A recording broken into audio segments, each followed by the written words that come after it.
You have been lied to since the day you learned to walk. Someone told you discipline was willpower. Try harder, wake up earlier, make a list. As if organizing the surface of your life could ever fix rot sitting in the foundation. Here's the version nobody tells you. Discipline isn't a habit. It's a war, an internal one. And in that war, there are only two outcomes. Either you govern your own mind the way a prince governs an army, or your own weaknesses govern it for you. Most people live like a city in slow collapse, invaded by their own impulses, sabotaged from the inside before any outside enemy even shows up.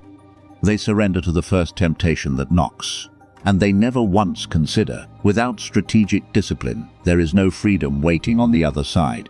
No strength, no victory, just chaos, wearing a calendar and calling itself a life. Niccolò Machiavelli, one of the most misread minds in history, understood this with a coldness most people can't stomach. While the world sells positivity and self-belief, Machiavelli looked directly at human nature and refused to flinch. The world doesn't reward good intentions. It rewards whoever stays disciplined when the pressure is highest. For Machiavelli, discipline was never a moral virtue, never a nice idea to aspire to. It was survival, plain, unsentimental. Without it, a king and a peasant were headed toward the exact same ruin, just on different timelines. And here's the cruelest part of the whole equation. The moment you stop governing yourself, you don't just lose control. You hand the keys to somebody or something else. A mood, an impulse, a stronger will than your own. Life, like a throne, is never left empty for long. Either you sit on it, or someone else does. If your idea of discipline is waking up early on the days you happen to feel like it, forget everything you think you know. If you believe simply wanting something enough is what keeps you standing, forget that too. This isn't comfortable advice.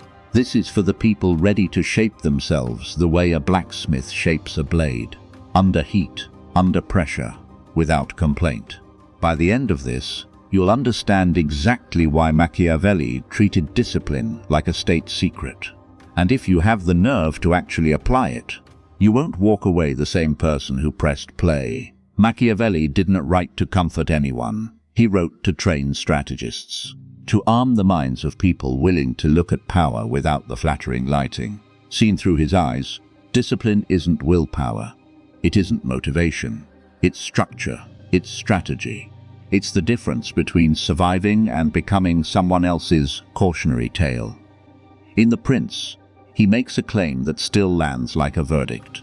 The order inside an army or a state is the origin of its strength. Without it, nothing built on top survives contact with real adversity. Not cities, not armies, not individuals. External stability was never anything more than a reflection of internal order. There is no lasting conquest for a person enslaved to their own impulses. No real authority for someone who can't first govern themselves. What Machiavelli saw, and what still unsettles people who actually sit with it, is that discipline was never meant to be a peacetime accessory. It's permanent armor. It's what keeps a ruler steady while everything around him is screaming for an emotional decision made out of anger, fear, or vanity. An undisciplined prince, he warned, is more dangerous to himself than any invading army, because his ruin was never going to come from outside. It comes from the gaps he refused to seal inside his own walls, acting without calculation, moving without preparation, reacting instead of thinking. Those aren't mistakes. They're the blueprint for collapse. Discipline, in his world, was never something you practiced when it happened to be convenient. It was maintained the way you maintain a wall, under constant, quiet threat of decay. Not because the wall is being attacked today, because it always eventually will be. Machiavelli saw human beings as naturally vulnerable to desire, pride, and fear, corroding from the inside like untreated metal. Only relentless vigilance over yourself stood between you and that decay, and this was never only about kings. Anyone who wants to be the author of their own life has to apply the exact same internal discipline. If you don't govern your own mind, something else will. Your circumstances, your emotions, whatever impulse happens to be loudest that day. And a person governed by outside forces, in Machiavelli's terms, is already politically dead. They just haven't noticed the fall yet. But But Machiavelli went further than metaphor here. He compared the human spirit to an actual battlefield. And that's where this gets uncomfortably practical. Picture an army marching to war with no training, no strategy, no obedience to command. What do you actually see? A slaughter already written before the first shot is fired. No amount of spontaneous courage saves soldiers who don't know how to hold a line under panic, endure fatigue, master their own instincts the moment real terror shows up. In his writings on the history of Rome, Machiavelli observed that undisciplined soldiers cannot be commanded, no matter how wise the general standing behind them. That's not just a military footnote. It's a psychological law. If your mind is an undisciplined army, no conscious decision you make will hold. You can set goals, make resolutions, promise yourself a new life starting Monday.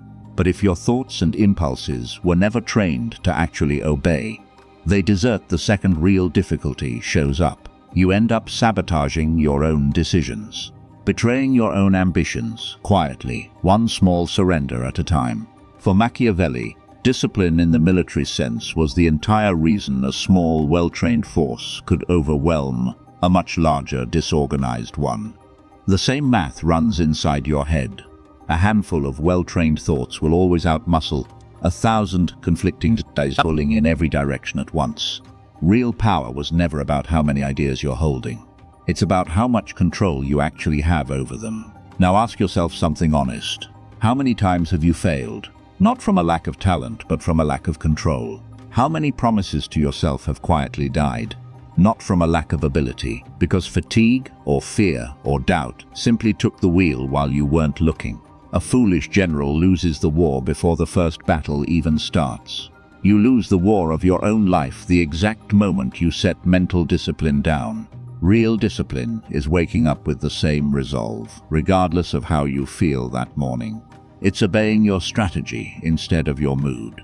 Acting while the body aches and the mind negotiates for surrender. Because victory has never belonged to whoever feels the most inspired. It belongs to whoever refuses to retreat. If discipline is what forges virtù, that inner strength strong enough to shape your own fate, then you need to understand the concept Machiavelli built his entire worldview around. The war between virtù and fortuna, skill against chance, discipline against chaos. In Machiavelli's unsentimental view, fate isn't some fair referee handing out rewards to the good and punishment to the wicked.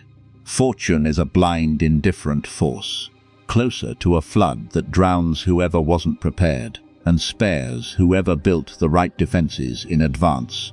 And here's the sentence almost nobody wants to sit with. If you're not strong enough to govern your own life, chance will govern it for you instead. Machiavelli described fortune as something close to one of those violent rivers that once enraged, floods the fields, uproots trees, tears down buildings, and reshapes the land itself. Impossible to fight directly once the flood is already moving. But, and this is the entire point of the metaphor, that doesn't mean people are helpless while the water is still calm. It means the dikes get built before the storm, not during it. The world is unpredictable, indifferent to your ambitions and your unspoken promises to yourself. Anyone waiting for luck to simply arrive unprepared is quietly signing up for ruin.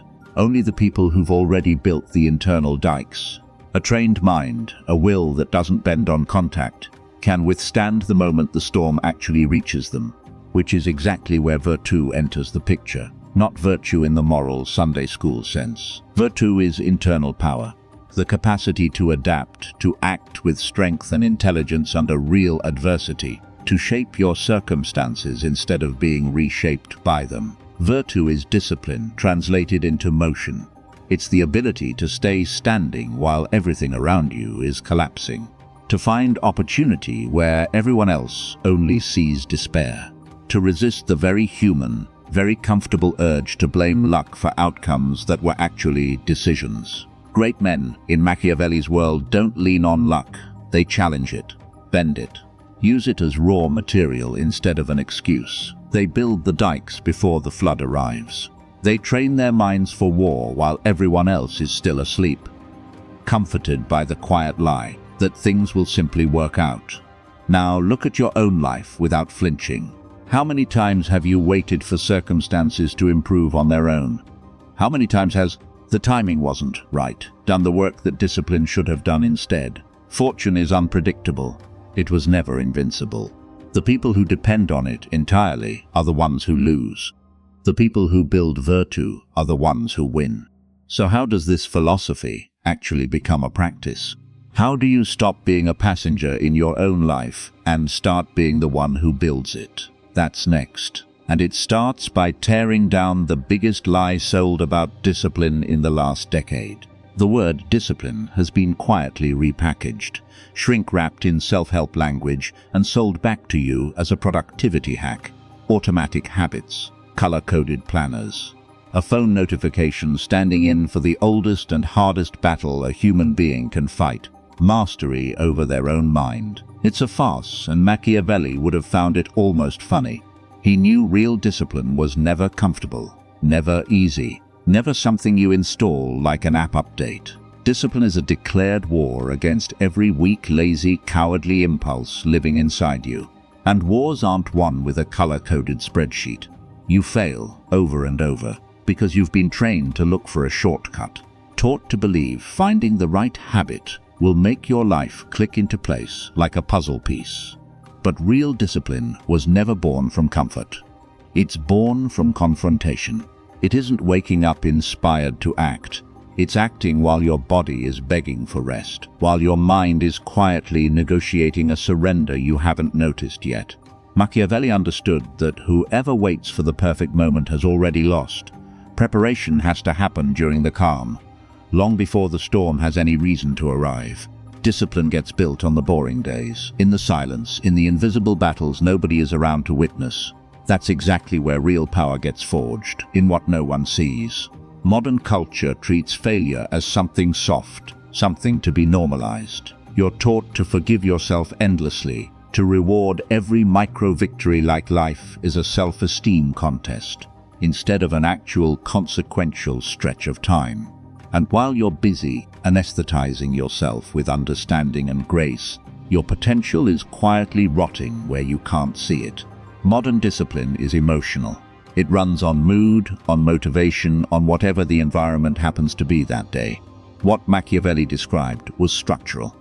Indifferent to mood, contemptuous of motivation, built like a fortress made of stone instead of feeling. Anyone waiting to feel ready, waiting for the stars to line up before acting, is standing in a line they didn't choose, waiting for someone else to decide their fate for them. If you actually want the kind of discipline that builds empires, you have to do what almost nobody is willing to do. Give up the need to feel comfortable. Accept that pain is simply part of the process. Let the difficulty do its job.